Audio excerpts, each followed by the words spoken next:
Welcome back to the Gridiron Grind with Andrew and Lance. Today we're going to kind of empty out the bucket, as it were. We got some topics to touch on in free agency and some rule change news that is wild. But first, Lance, how's your March Madness bracket? Is it already busted? Yeah, that's a great question, Andrew. I not busted, but But not perfect. I did have BYU going to the Sweet 16. I thought they could beat the Texas Mm, Longhorns and beat Gonzaga, and then they'd get out. That was my thought. hmm But wow, what an utter Yeah. embarrassment to lose to Texas yesterday. That was pathetic. I know that Texas is a good team, but we should have won that game. That was just hmm straight up awful performance. Yeah. So, Yeah. I think I haven't checked. I have it on my work computer because my team at work decided to do a March Madness bracket. I usually don't really do March Madness brackets. I keep up with it and I pay attention and watch and all, and it's really fun. But I usually don't fill out a bracket outside of work. And I have to check, but I'm pretty sure I also had BYU winning that game. I don't think I had them beating Gonzaga, but yeah, that one hit a little bit. But the biggest one for me was North Carolina. I had them going all the way to play Duke in the Sweet 16, mm, and they lost the first round. I was like, oh, cool. That's how it goes. yeah, But I mean, my team winning it all is still alive, barely alive. They won by like 4 or 5 points. They were losing most of the game, but I have Duke winning it all. that's So all that like, matters, thank you man. for not losing. If you can Yeah. stay relevant and get hmm it all the way to the end, then that's okay. You're still looking all Yep. right. You're still part of it, but yeah, man, it's tough, tough, tough, tough. Um, but yeah, so the one I'm really doing, I have a friend of mine. He does this thing called Big Dumb Ox Tournament. He gets like 200 participants. Oh wow. But how am I doing there? That one I'm not doing bad. You get to pick a total of 8 teams, and I have 9 teams right now. So that's not bad. If you can get through the Okay. first round, and because what it is you have to have a total of 33 points. So it takes the ranking of the team and adds it all up together, and you have to get to 33. And then if you do that, then you could submit your picks. You can only have two ones, two twos, two threes. Yeah. Okay. And then you got to So you kind can't of, just stack them with the best teams. Okay. yeah. But That's I did have interesting. Duke, so that was close to being a disaster. Yes. Yes. Same here. Same here. And in mine, there's so I think that we have like 17 or 18 people that joined in, and probably half of them don't know what they're doing. And I'm like, okay, I can't lose to them. I can't lose to the people that just picked a mascot to win. Come on now. I gotta at least compete with the people who have watched the sport. And but we'll see what happens. It's all in good fun. I mean, no one really knows anything. I have a friend of mine. He works That's for true. this. He works for this furniture company, RC Willey. It's really popular here in Hmm. Utah and Idaho. I don't know if there's any in Colorado, but um, they had a thing where if you could get it right, like if you guessed every single outcome right in the round of 32 and the round of 64 games, you would get $1 million a year for the rest of your life. Wow. That's That won't crazy. happen. That won't happen. That Yeah. person will get to keep their $1 million a year, you know. But yeah, so Yeah. Yeah, fun stuff. March Madness, it's truly madness. You gotta know what you're doing a little bit. Like there was two teams in the bracket that I'm in. I'm thinking, man,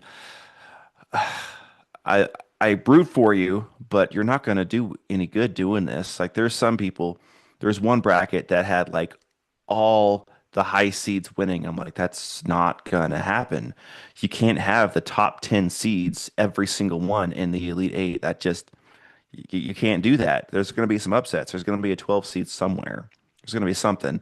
And then the opposite happened where another bracket had two 1 seeds losing. I'm thinking that's not going to happen either.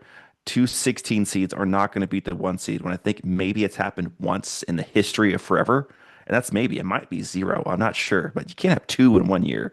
Come on, people. You got to go with the odds here. So can I add? I would just add a funny note here. So this wasn't a Yes. 16 seed, but I have a friend of mine. He went to the University of Idaho. He's a huge Vandals fan. But the Mm. Vandals played the Houston, or I should say Yeah, Houston Houston. yesterday, Yeah. and it was so funny because like for the first 3 minutes they had like a 15-6 lead, and as soon as I texted him, I'm like, dude, your team's the lead. And then the next update I got, it completely flipped. It was like Houston 30, Idaho 16.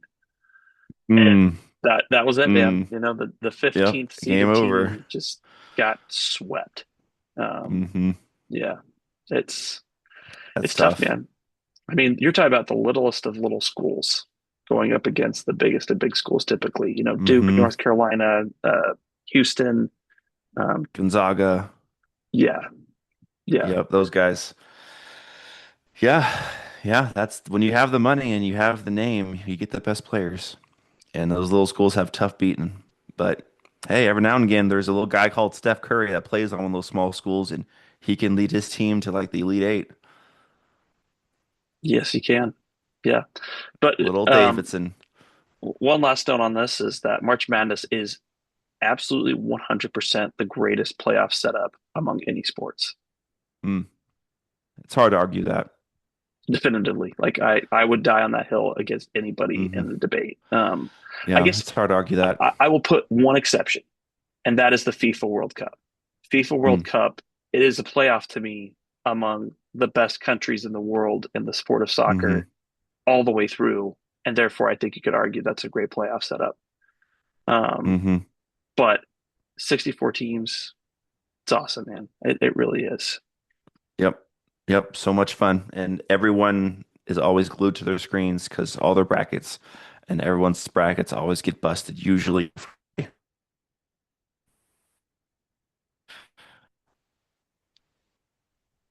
You cut out on that last part, Andrew, but you said something about usually.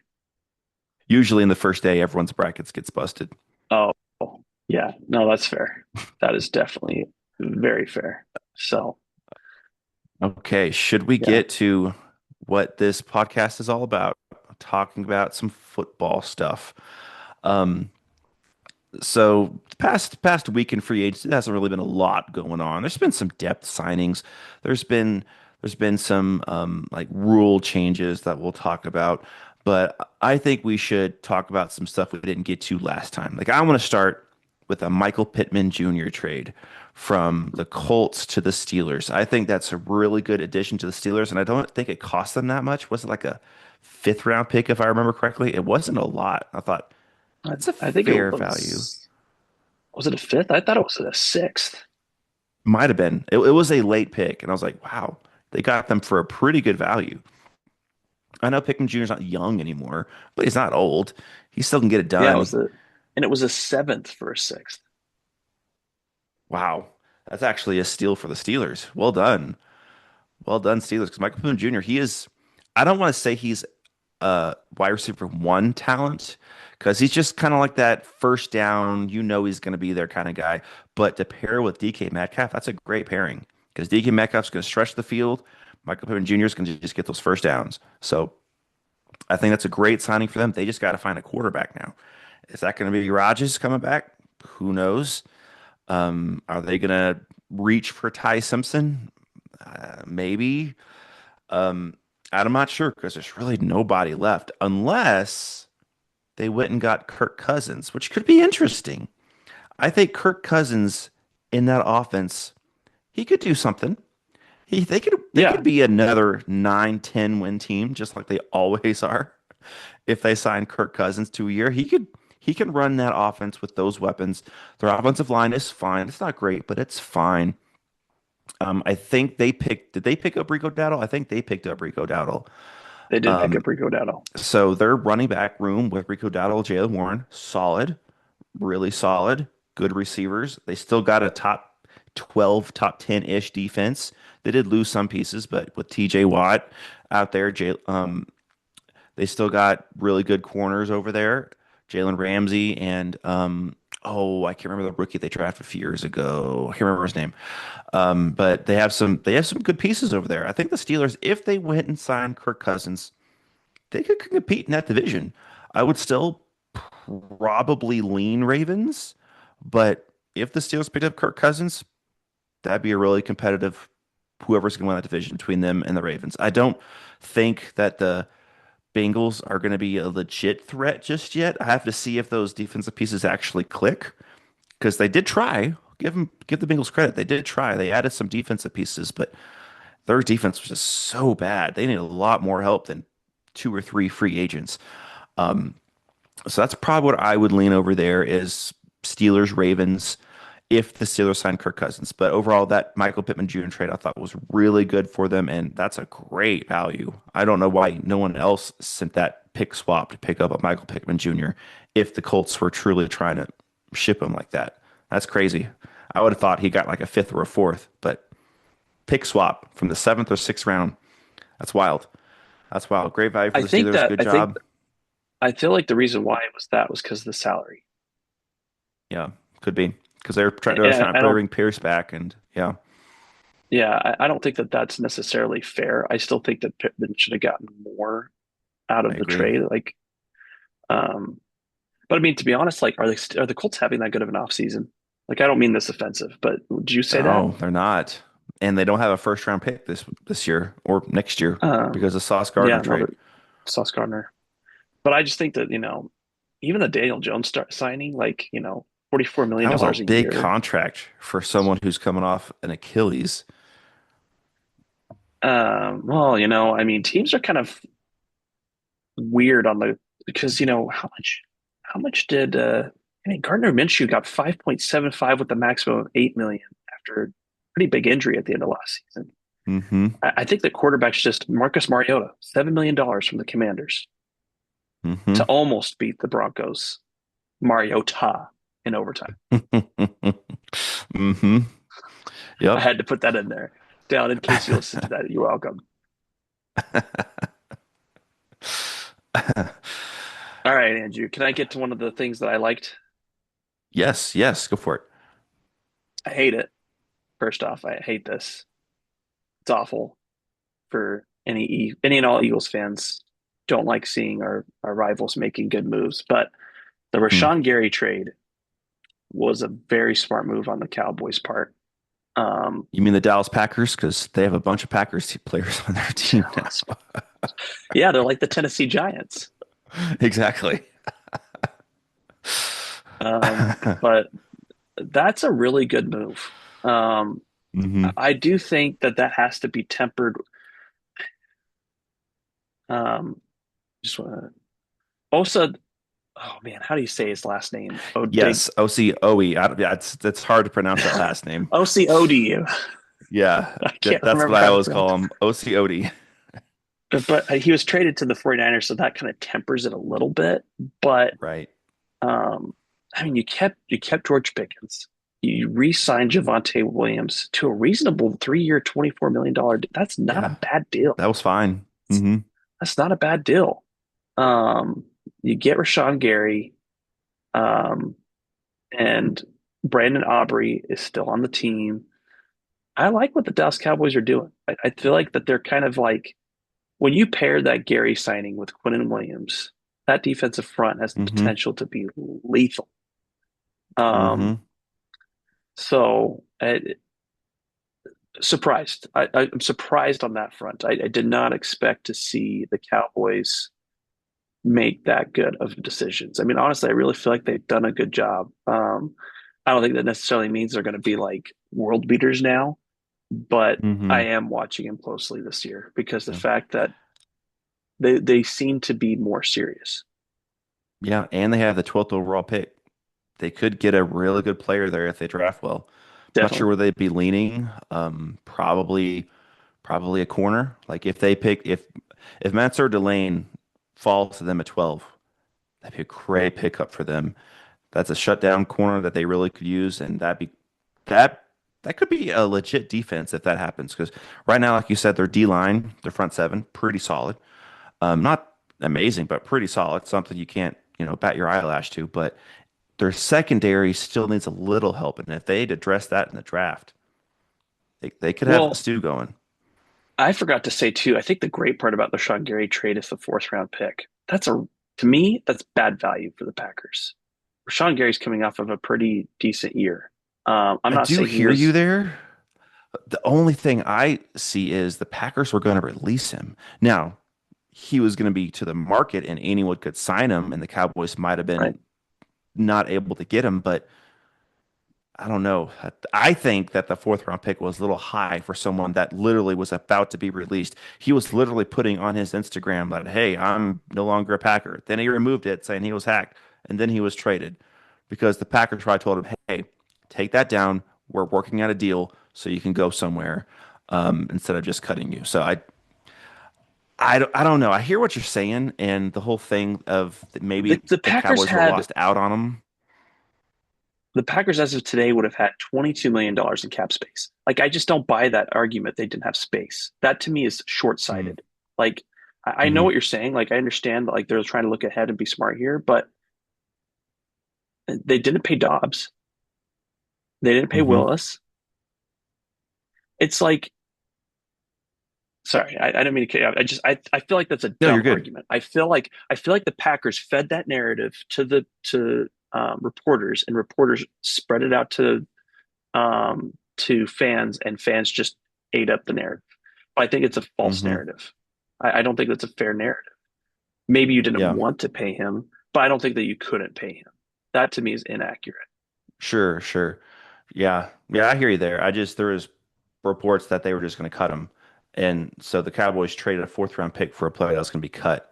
Now, the argument, like we said, they didn't have to overpay for him in free agency. They just traded a fourth round pick, which isn't like high value, but I'm just still stuck on trading a legitimate pick for a player that's set to be cut. I don't know. But I do hear you're saying it does make the Cowboys defensive line a lot better. And Rashawn And, Gary was a solid defensive end, but I never, as a Vikings fan, was concerned for him on the D line. When they picked up Micah Parsons, yes, because Rashawn Gary was always singled up with the worst offensive lineman of the right. opposite team. Uh-huh. But do the Cowboys have that other edge rusher outside of Rashawn Gary? They have Quinn Williams with the middle, absolutely, but another edge rusher that you have to worry about double teaming like a Micah Parsons, they don't. But but Rashawn Gary's still good. I'm not trying to downplay him. I'm just on the side of, man, he was going to be released. You could have got him for free, basically, but you had to compete with other teams. So I can hear that argument. Yeah, I think he's. I think how people view him is different outside of Green Bay, and that's why I think that he went for at least a fourth. Um, Yeah. and I hear you. I just think now you got Micah Parsons, and who's going to be the person to get the quarterback? Micah can't get him every time. Who's it going to be? That's fair. That's fair. I mean, they're You created a hole and you didn't fill it. That to me is bad team mhm. management. And And they don't really have any defensive tackles that can really get pressure. They have Micah Parsons, and that's it. And he's coming off an injury. well, I mean, we talked about this last year, right? The Eagles released CJGJ, or they trade CJGJ, and I kept saying, Hmm. I did, this is a bad move. We released him or got rid Hmm. of him and created a hole. That's never a good strategy. You never create a hole and don't have an answer for it. And I think the draft is a dumb strategy because then you're gonna reach, you're gonna take someone that's not as talented, and you're gonna be pushing more pressure on them to succeed Hmm. in their role rather than give them time to develop. It's not worth it. Like if they had gone out and gotten another defensive end that they felt like really could have filled the role, I would be okay with it. Like Hmm. if Grenard was somehow the answer, which I'm not saying he will be, and I highly doubt the Vikings would trade a division to the Packers. Oh no, no, they're not trading to the Packers. That's But absolutely not happening. it's very frustrating. Like Yeah. I there's one thing I have to say, Andrew, like as a person that loves this time of the year, bad GM decisions drive Hmm. me insane. I I can't agree. stand it.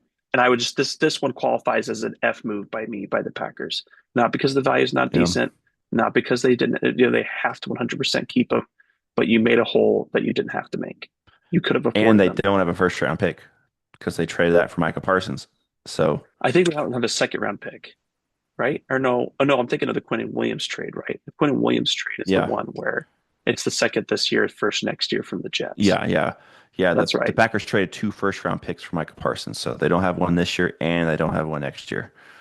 Mm, yeah, I don't know, man. I Yeah, think the Cowboys are going up a little bit in the yeah. decision making side. And the Packers, their overall team has gotten a little worse. I mean, that's just the facts. They've gotten a little worse. Yeah, well, the big move that's been hyped is the Zaire Franklin trade. I'm like, okay, Yeah, they got another linebacker. Cool. He's a little bit on the. He's not as young as he once was. So, yeah, I don't know. I don't understand that one, but hmm anyway, I don't think there's anything more we can really cover on that move. Oh, did we talk about Bradley Chubb? Is that something we mentioned? The fact that the Bills got no, him? no, we haven't. Yeah, we haven't talked about that. And the Bills, to me, really overpaying for a Yeah. pass rusher who hasn't been that guy in a few years. But, the Dolphins are saying, hey, thank you. Give us another comp pick because the Dolphins haven't really done anything this offseason. They're in Well, total rebuild mode. I think the Dolphins released, so they don't Oh, get a did they comp pick. release him? Gotcha. Yeah. Yeah. I didn't realize they released him. Yeah, that's true. But Yeah. still, they're shipping everybody out. Which is odd. I'm going to touch on the Dolphins really briefly, then we'll talk to Chubb. Um, the Dolphins are trading all their guys, but yet they're saying they're not trading their running back that's on the last year of his contract. It just seems odd because he is still Well, young-ish. You can still get good value for him. And if you're going to re-sign him, he's going to waste his youth on a team that's rebuilding. And by the time the Dolphins have any kind of talent back on that team, Achan's not going to be the same guy. I don't know. I just don't get that decision because he's on the can I? last year of his Sorry, contract. Go for it. Yeah. I'm sorry. I was literally about to go over to the Dolphins. Do you know how much dead cap the Packers took from trading Rashawn Gary? I'm actually not sure. Do you want to take a guess? 30 million. Hmm. No, that's high, but it was 17 million. And that's this year. Yeah. It's just dead cap. There's nothing you can do with it. It's just Mm-hmm. it's money you wasted. Mm-hmm. You know, it's just dumb, man. I'm sorry, but that makes the movie even more dumb. 17 million just wasted on nothing. Horrible Yep. management. Okay, I'm sorry. Back to the Dolphins. No, no, you're good. You're good. And that's the move for the Dolphins that I'm curious about. I know they're shipping everybody out.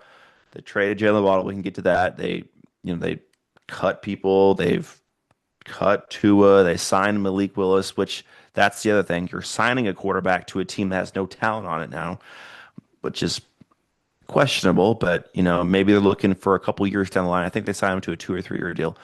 But the thing that's just strange to me is you have Achan, the last year of his contract. If he still had 2 or 3 years left, okay, I get it. You don't need to trade him. He's still under contract next couple of years. But this is the last year of his contract. Why aren't you trying to get? You can probably get like a second round pick for him, maybe even higher than that. I'm not sure because he's a really good player, and there's some running back needy teams out there. And the draft has one good running back, and that's it. There's some other good-ish running backs, but there's only one legit starter in this draft from what everyone's saying at least. So why not try to ship Achan for a second round pick to continue to get younger? Because what are you going to do? Re-sign him to a longer deal? And like I said, waste his youth on a team that's rebuilding? In 2 or 3 years, Dolphins could be good.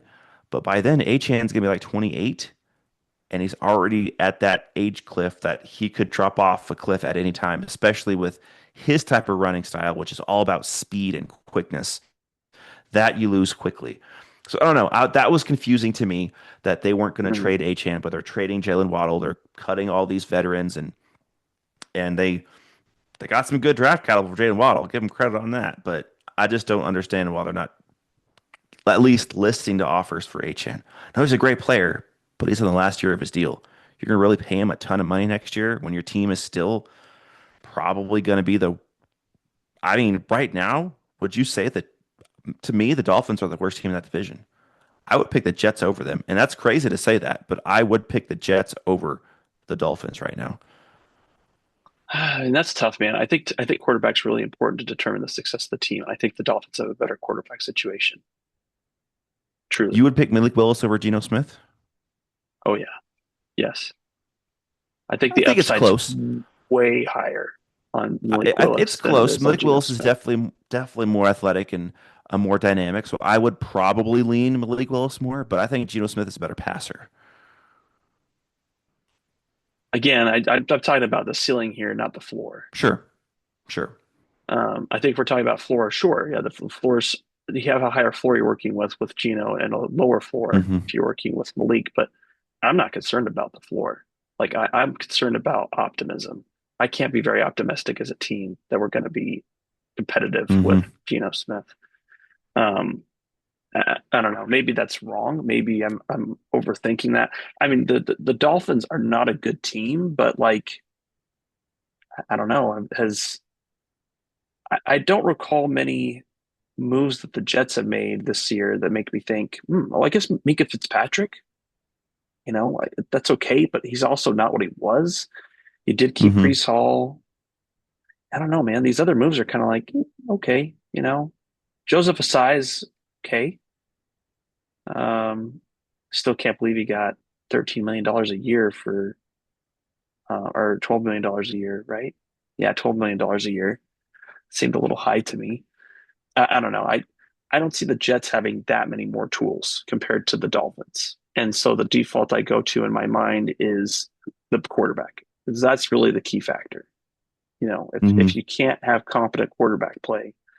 And I do hear what you're saying about Geno Smith, but like I also was high on the Geno Smith train last year and he could not have been worse in Las Vegas. Yeah, yeah, So has he already reached the cliff?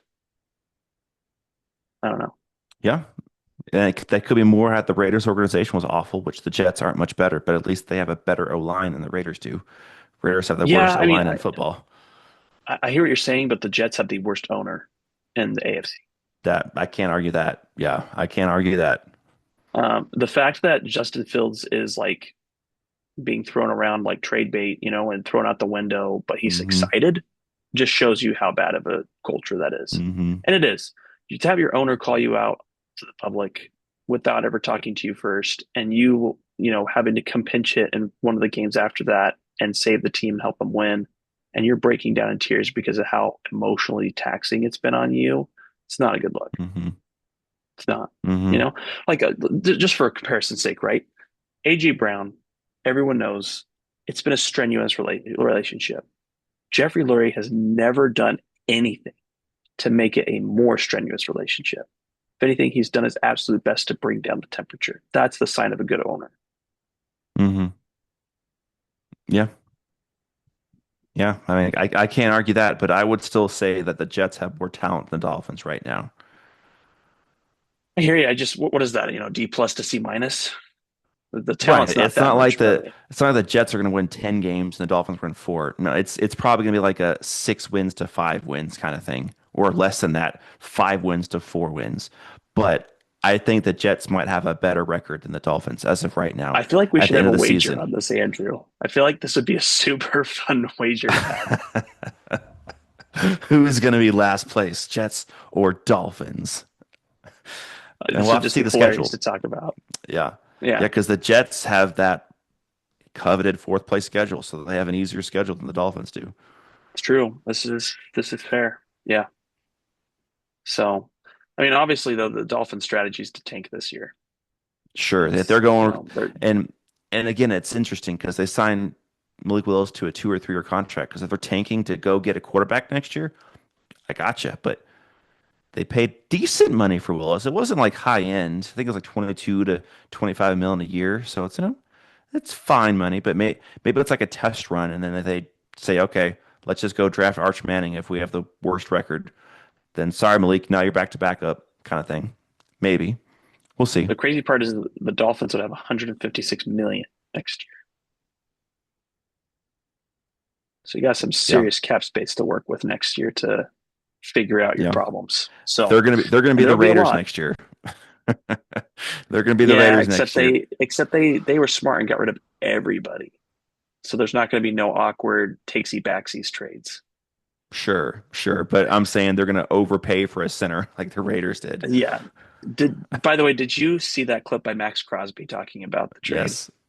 Hmm. Very, very interesting. Yeah. Very, very interesting. It was interesting because I watched this clip by Mike Florio and Chris Sims, and I was on Chris Sims' side. Mike Florio was saying, see, it was an injury issue. I disagree. I think the way that that happened, the GM had cold feet Hmm. and had already felt like, we're going to say no to this trade, and Hmm. intentionally did not give any vibe of approval or support when Max Crosby was in the building because he knew he was going to say no. I know Hmm. it's semantics, I know it's views, and so someone else could probably come up with a different opinion. But uh, I really feel for Max Crosby. Um, they did Yeah. him dirty, and Yeah. They did. I know I'm going to sound whiny when I say this, but I really hope that over the next few years, something needs to happen. You need to include a poison pill clause, not necessarily to kill a trade, but you have to give up value for being willing to Hmm. back out of the trade. Make it 48 hours, make it 72 hours, whatever it is, but you have to make that decision within 48 to 72 hours. You can't just wait all the way until Tuesday. I mean that's crazy, man. And maybe they would say the trade was agreed to in principle, the paperwork wasn't submitted, but I'm really Yeah, not because it focused on the technically Raiders couldn't here. be submitted because free agency hadn't started yet. It's true, but man, it's Yeah, such a I hear you. lame situation. It's just I lame. hear you. Hmm. Yeah, Yeah, it's a bad look on the Ravens. yeah. So, Well, should we touch on some possible rule change news going on? well, one thing we do need to cover, I forgot about, is Jalen Waddle, Sure, sure. Yeah. which that was great news as an Eagles fan. Thank you, Miami Dolphins and Denver Broncos, for continuing to uphold the AJ Brown trade value because Jalen Waddle has been to zero Pro Bowls and zero All Pro statuses. So, what does that Hmm. make AJ Brown worth? I don't know. Well, it depends on the team that's asking. Because I mean, the Broncos, they wanted to go all in and I think well overpaid for Jalen Waddle. Sure did. The other thing though is their first and third round pick they traded were the very end of the rounds. So it was almost like it was a second and a fourth round pick because it was like the 30th pick and then like the 90th or whatever that is for their third round. So Mhm. the value I think I heard was overall like a mid first round pick, like the 20th overall pick was the overall value for Mhm. the Jalen Waddle trade, which I still think is an overpay. But the initial sticker price isn't as high as it actually was because of where their trades were. But still, that is an overpay for a receiver who's not super young anymore. I think he's 28, 27, 28 in that range. He'll be 28. Yeah, and Yeah. like you said, he's never been like the top tier in this league. His first couple years before Tyreek showed up, he was like a catch machine, and he would catch every ball thrown to him, which he was getting like 110, 120 catches. So he was like a PPR fantasy football like magnet. Everyone loved him. But when Tyreek showed up, he really fell off a cliff. He didn't really Yeah. show up anymore as the number two. It was all Tyreek and all the run game. So I think the Broncos well overpaid for someone who is probably just slightly better than Cortland Sutton. Cortland Sutton just doesn't really get open anymore, but Cortland Sutton would catch everything. Does it help the Broncos? Sure. Their team is technically better with Jalen Waddle on it than without Jalen Waddle, but I would have wanted to keep my first and third round pick. If they traded just their 30 overall for him, I'm like, okay, I can kind of understand that because it's the 30th overall. It's basically a second round pick. But you did get that coveted fifth year option. So That is actually pretty big. Um, but for first and a third and the fourth round pick swap, I don't really know how much that really factors in. For wait, But for Waddle, they got the fifth option. no, I'm saying a first round pick, you get that fifth year Oh, option okay. You're as saying opposed to I the understand what you're 33rd saying. pick would have to get it. Yes. Yeah, yeah, yeah. Yeah. Um, but my thoughts is maybe the Broncos were shopping around for receivers that were available. Maybe they made a phone call to the Eagles, and Eagles said, no, we're not taking anything less than the first and the second. And maybe the Broncos said, well, we got to get better somewhere. So let's just at least do a first and third a little bit cheaper for Waddle. I don't know. It's still too expensive. But like you said, that does help the price for AJ Brown. But I don't even know if it happens. Or is it going to happen, which we can touch on this in our episode, it's going to happen after June 1st? Because if you trade him now, it's a I big think so. hit. So it Hmm. could be an after June 1st thing. And maybe there's already a deal that's already kind of non-signed, but kind of like a wink nudge. We're going to make this deal happen after June 1st with, I mean, the most obvious landing spot is still the Patriots. I don't know if anyone else is truly, truly conversating about AJ Brown. But yeah, we'll see. I think that's a little too steep for a Jalen Waddle, who is a good player, but not a really good player. But overall, it does make the Broncos better. But I don't think this is a move that makes them like a Super Bowl contender because I still don't believe in Bo Nix. He's good, but I don't think he's enough. And they lost their defensive tackle and free agency, so their defense is going to be not quite as good. And now they don't have a first round pick or a third round pick. So I think this kind of keeps the Broncos kind of even without having a first and a third, with losing their defensive tackle Franklin Myers, and then adding Waddle. I think that evens out. So I think they're going to be the same type of team, like a good team, but I don't think they're a Super Bowl caliber team like what they think this move could have made. But congrats to the Dolphins. They got a lot of draft capital for Waddle. Yeah, they sure did. Um, I still feel like the team to watch to me is the Raiders. I looked at their over the cap numbers. They still have the ability to afford AJ Brown. Um, Interesting. Okay. I I think people are sleeping on that, and Well, it the thing wouldn't be is this year they're trade. I was gonna say, yeah, they don't have, they're not gonna trade their first round overall number one overall pick for AJ Brown. It'd No, be a you trade your second and future one. change. Gotcha. Yeah. Yeah, I think it's going to be. Well, here's the thing, and it's hard for other teams to understand this, but the Eagles don't operate with the idea that future picks are worse because they're not. Typically, it's Especially typically next better. draft. And the next draft, everyone knows is better. So I really don't know if the Raiders want to trade probably a top 10 pick to the Eagles for AJ Brown for in It's next kind year's of hard draft. for me, like this narrative that it's better. Like I feel like this is a narrative hurdle. I agree with you this time, but I feel like sometimes it gets overplayed as far as when it's better, when it's not. I feel like Sure. it kind of like you get to next year and you're like, okay, maybe my vision of what was better isn't actually as good as I thought it Mm-hmm. was. I don't know, but I think what is true is this: that people overvalue this year because the value is known, and you undervalue Sure. future years because the value is unknown. But when you play Mm-hmm. the gamble, to me, it tends to work out really well. The Eagles made a trade with the Saints. They got their first round pick from them for the next draft. That pick ended up being the 10th overall pick. And the Eagles used it to get Jalen Carter. Hassan Reddick Mm-hmm. traded him to the Jets for a third round pick 2 years in the future. We are now to those 2 years into the future. It is one of the highest third round picks. I think that Mm-hmm. Howie knows that he could play this game with teams that tend to not be as successful because the chances are higher that that first round pick or whatever pick, it will be higher in the Mm-hmm. draft rankings than that team believes it'll be. So I think it's something to watch for the equation that Howie Roseman knows how to work the system. He knows what will end up being better for value. Do I think he would look at potentially even trading, a 2028 first round pick and a 2028 second round or third round pick to get Mm-hmm. AJ Brown into the building, but to get a better value? I do because he can afford it, right? He's not under the gun. He's a two-time Super Bowl champion. No one's breathing down his neck. He will stay in Philly as long as he wants to be in Philly. The track record's there. So that is a Mm-hmm. real luxury that he has that other teams don't.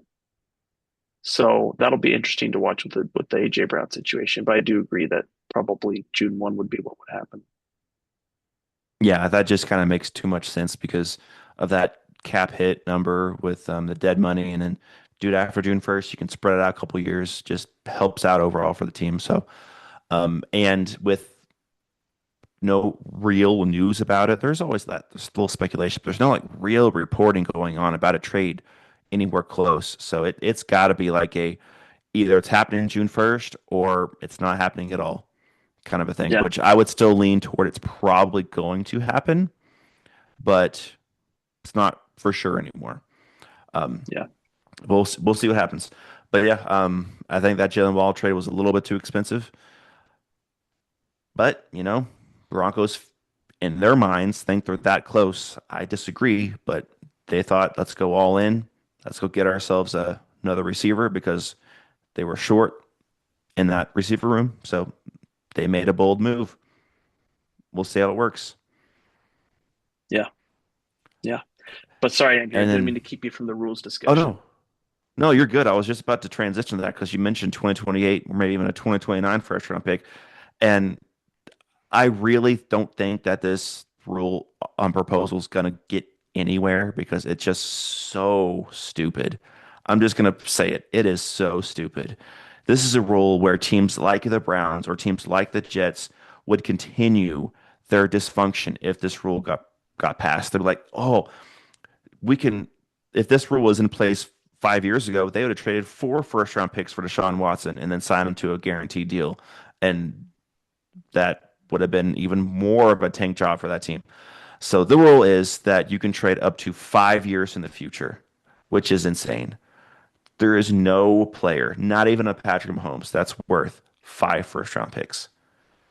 That is just crazy. I would not Not even trade five Mahomes. first round picks for anyone. No, would not do it.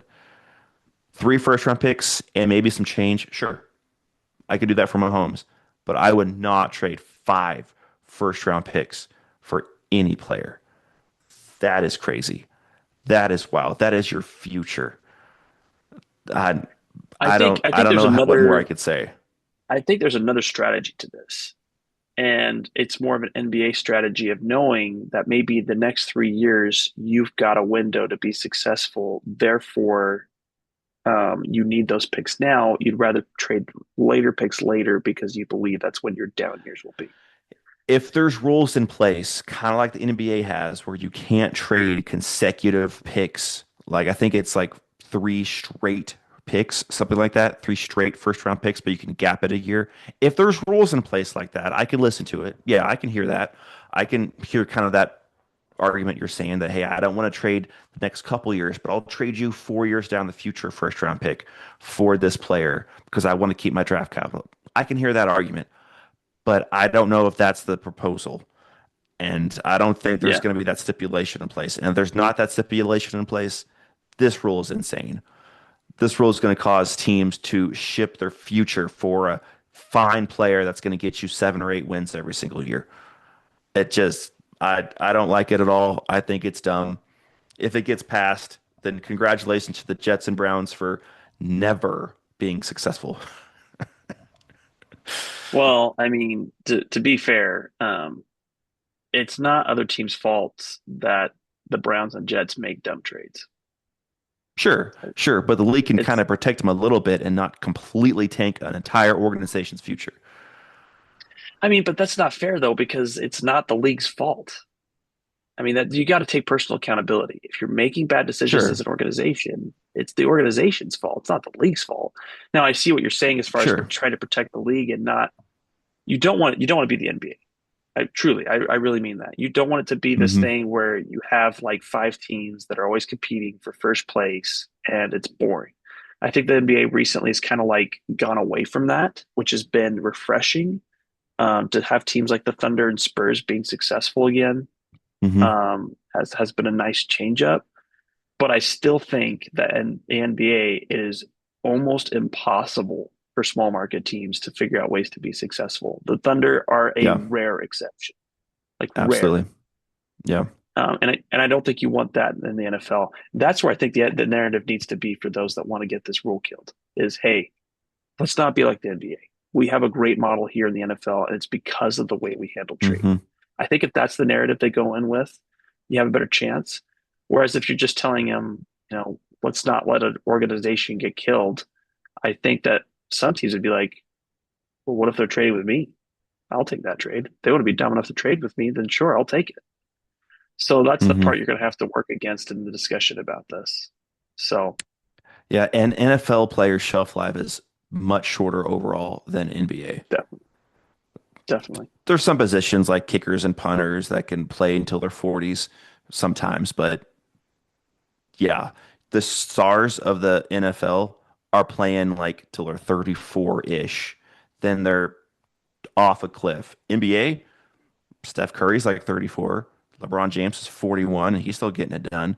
You will not see that in the NFL. So trading 5 years worth of future for a player that has maybe a 3 to 4 year shelf life of elite time frame in his career, that's just silly.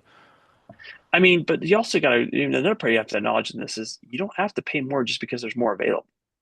That's another, the team has to figure that out, right? Like you have to be responsible for your own like I hear what you're saying, but I also think there's a devil's advocate here of the team has to be smart about the resources.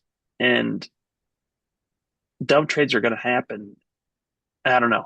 I hear what you're saying. You want to put safeguards in so that you don't see the 5 first round picks trade. I hear you. I just, Yes. man, if that And you want happens, to that protect your just, brand. You want your brand to make money. And if you have a team that has made a stupid decision, you can't market that team anymore. They're not going to make you I money mean, having a team that's on there having 4 wins and no future the and Browns' nothing to be decision excited for. to trade for Deshaun Watson was one of the dumbest trades in NFL history. And I thought it was Absolutely. dumb at the time they made the trade. Like that was Hmm. before everything came out, especially with the allegations and all the Hmm. everything that came with the Deshaun Watson off the plane. I felt like it was a bad trade. But the brand still survived. Those trades will still happen. They would still find ways.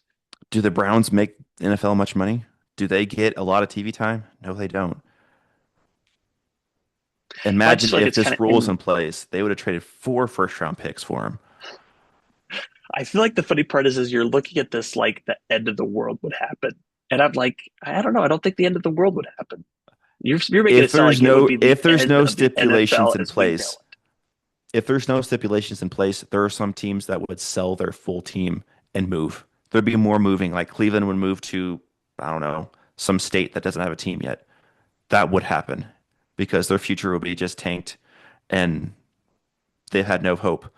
And Cleveland would not want them anymore, which is probably already close at that point anyway. I don't know, man. I think there's people that still want their team in Cleveland. They're just going through a bad moment. You mean like the past 40 years? I mean, we could act like the Baker Mayfield moment did happen. It did. There was a time, it was short, brief, but it was a good window. It was. And they just didn't appreciate what they had. That's the problem. The team did not appreciate what they had. Yeah, that's fair. Sometimes I think NFL teams get so obsessed with becoming great that they don't appreciate the good. Hmm. Because what did they do? They got rid of the good and they got the horrible. And Hmm. that's all their fault. No one else should take any blame for that. That's all their fault. So Yeah. and the other part I will say about this too is if you're talking about this doomsday scenario, right? And one part we have to remember about the Deshaun Watson trade, it was a fully 100% guaranteed contract. Yeah. Has that returned? No, Hmm. because teams realized it was a bad setup. So would it's probably the same thing happen with the trade? If there was 5 first round picks, I absolutely believe that would happen. That no team would ever agree to that again because of how dumb it was. I don't know. I hear what you're saying. I just think there's things different in the NFL than the NBA. One part too you have to appreciate about the NBA is the power of the owners, the power of the GM is far more diminished. Players have huge say in what happens. Hmm. Um, it, and I think that is to the detriment of the league is because the fact that there's so much voice for the players that it makes it really tough for owners and GM. Like you can have a player that just signed a contract and they want to be traded that year or next year. That doesn't happen in the NFL. You need to honor the contracts you have. Anyway, sorry. I'm gonna sound like a hater. I get hated for this all the time when I post on Andrew Brandt, a former GM's post on Twitter, because I always get really frustrated about this because I'm like, you're not thinking of the small market teams. So Hmm. anyway, Yeah, yeah, absolutely. But NFL, just do the league a favor and don't pass this rule. It, at least the way it's worded. If you put some safeguards in, I could listen, but don't just allow 5 years in the future because someone will completely ruin their franchise with this rule. Completely ruin it. And there'll be mhm. one team that gets 5 first round picks that's going to be a super team for years. And you don't want that as a league. You just don't want that. Unless it's my team, No one wants that. No one wants things no to be one but the unfair. team that gets the 5 first round picks wants that. I don't want that for my team. I wouldn't say trade Justin Jefferson 5 first round picks. That wouldn't be fair. And that's me being completely honest. That's stupid. Mhm. Justin Jefferson's worth maybe 2 to 3 at most. He's a really good player, but he's not worth 5 first round picks. That's so stupid. Anyway, I'm getting off my soapbox now. Okay, I'm glad. I'm glad we beat that dead horse like Hmm. to the point that there's no flesh left. Exactly. Well, I think that's it for that. I know we have some Vikings and Eagles stuff we want to touch on here shortly, but is there anything else NFL wise you want to talk about? Did you hear about that crazy comp pick proposal where if the bottom 5 teams would get second round comp picks? So they're gonna incentivize more tanking. That's exactly what I thought when I heard it. I laughed. Hmm. Hmm. Maybe they should have a comp pick lottery for the second round, like all 18 teams or 20 teams that don't make the playoffs, you just get odds and then I don't know. I I think the NFL draft to me is as good as it's going to get. It's a great setup. I love the Oh, it's comp pick awesome. situation as Yeah, is. that's awesome. Um, which, by the way, why can't the NBA get behind a comp pick system? I think to me it'd be fantastic for teams that Yeah, can't that's afford to keep interesting. their players. I think the only other thing with that is there's not really that many good players in the draft every year, like the NFL has with having so many positions. Like the NBA has 2 rounds. Are you thinking of adding another round to the draft and like a third round comp round, No, I would just add. I would say that you just have a 2 tier a standard. longer Is second round? I would honestly give first round comp picks. Good teams Wow. don't need to have their second round pick sooner. That's my opinion. I think the NBA draft is already dumb as it is, and I would further incentivize helping all teams. Right? Like I think any team that loses players, I think would be fair, but they'll probably never get behind that. But to me, I think why not? You know, you Hmm. could cap it like 3 comp picks per team or 2 comp picks per team. But for example, when the Jazz and the Thunder lost Durant to get nothing for that, to me just doesn't feel right. The NBA should do something to rectify things for those teams, like the NFL does, and they do in the Yeah. NFL. It helps a lot. Hmm.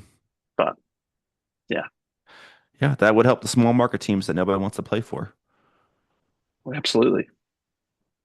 Yeah, I Yeah, I can hear I that. don't know, man. I just still don't understand the dynamics. To me just make zero sense that small market teams in the NFL get players all the time, but in the NBA, small market teams never get the players ever. That to Hmm. me is just dumb. I hate it. Absolutely hate it. Sorry. Do you hate it because it affects your team? I honestly just hate it in general because you really have no idea in the NFL how things will turn out. It's really hard to predict. Hmm. Who thought the Seahawks were going to win the Super Bowl? Genuinely. Who Yeah. thought that? Hmm. I sure didn't. Who thought the Ravens were going to be an overall bad team last year? I just feel like in the NBA, it's still way easier to predict how things will go. It's Sure. better. It's gotten better, but it's still not great. Yeah. Um, and they're getting mad at teams for tanking. Like, and I know I sound like a whiny JS fan that's only focusing on my team. I just mean in general. How do you find ways to succeed? You get no comp picks for players you lose. You can't franchise tag your players that you do lose, and you get penalized for trying to get better draft picks when it's a lottery system that is wildly dumb. Like I hate that lottery system so much. It is just so dumb. But yeah, What they should do is have a tournament for those 13 teams, and the winner of the tournament gets that first pick. I honestly think I've said this many times to my friends. I would say as soon as you're eliminated, or even just maybe after the All Star break, the team with the best record after the All Star break that is eliminated gets to decide their draft order.